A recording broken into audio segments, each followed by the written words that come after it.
Hello everyone, it's Chef Emmy here. Usually on Sundays, me and my family like to relax. So today I'm going to show you how to make some breakfast. So since we're making breakfast, how about we make some coffee?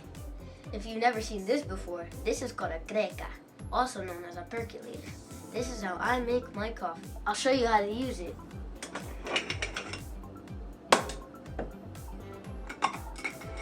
Pour some cold water in the base.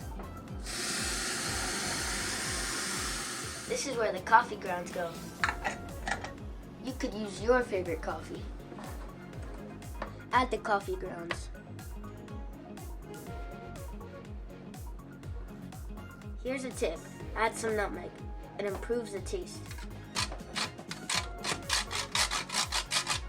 I added the top, now put it on medium-high. This is when the magic happens.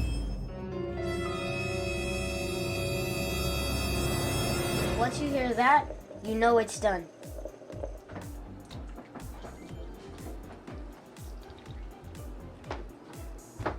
I like it with milk and sugar. Cheers!